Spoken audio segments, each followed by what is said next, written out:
কোরবানির ঈদ সামনে রেখে নাটোরে গরু মোটা তাজাকরণে ব্যস্ততা বেড়েছে খামারিদের। এবার জেলায় পশু উৎপাদন হয়েছে 4 লাখেরও বেশি। তবে এসব গবাদি পশুর যত্ন ও মোটা তাজাকরণে প্রাণী সম্পদ বিভাগ থেকে পর্যাপ্ত সহযোগিতা না পাওয়ার অভিযোগ করেন খামারিরা। সহকর্মী তরিকুল হাসানের তথ্য ছবিতে আপন উপর ডেস্ক রিপোর্ট।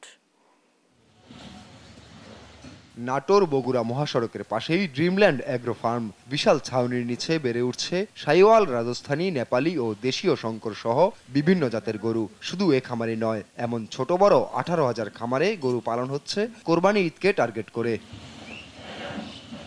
খামারিরা জানান, দেশীয় পদ্ধতিতে গমের ভুসি, চালের খুদ, খড় আর কাঁচা ঘাস খাইয়ে গরু মোটাতাজা করা হচ্ছে। প্রাকৃতিক উপায়ে লালন পালনে মাংসের স্বাদ বেশি হওয়ায় এসব গরুর চাহিদাও বেশ।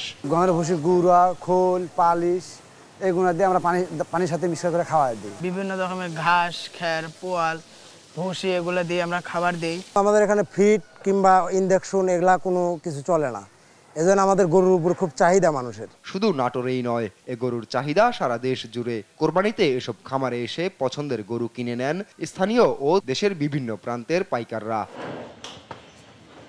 প্রাকৃতিক উপায়ে গরু মোটাতাজা করা হলেও প্রাণী সম্পদ অফিস থেকে কোনো সহযোগিতা না করার অভিযোগ খামারিদের। তাই লাভের মুখ দেখা নিয়ে রয়েছে কিছুটা শঙ্কা। সম্পূর্ণ দেশীয় খাবার, যেরকম খড়, কাঁচা ঘাস, তারপরে আপনার ভুট্টা, খেসারি, তারপরে হচ্ছে আপনার গুঁড়া, তারপরে খোল, এগুলোই আমি সাধারণত দানাদার হিসেবে দিই। পানি সম্পদ যে নামে একটা মন্ত্রণালয় আছে, সেখান থেকে আমাদের যে কোনো সহযোগিতা করা, এটা এখন পর্যন্ত আমরা পাইনি। তারা কিন্তু আমাদের কাছে আসেনি। যদিও অভিযোগ অস্বীকার করে উল্টো প্রশিক্ষণ সহ সব ধরনের সহযোগিতার কথা জানিয়েছে জেলা প্রাণী সম্পদ বিভাগ। খামারিরা কিন্তু গরু মোটাতাজাকরণ করার জন্য অনেক সময় কিছু স্টেরয়েড, হরমোন, অ্যান্টিবায়োটিক বা আদার্স কিছু ব্যবহার করি। এইগুলি থেকে তাদেরকে বিরত রাখার জন্য আমরা কিন্তু আমাদের মাঠ পর্যায়ে যে আমাদের যে কর্মীরা আছে তারা কিন্তু কাজ করে যাচ্ছে এবং তাদেরকে সচেতনতামূলক তারা প্রশিক্ষণ দিচ্ছে। কোরবানি ঈদ উপলক্ষে নাটোরে 2,52,042 গবাদি পশু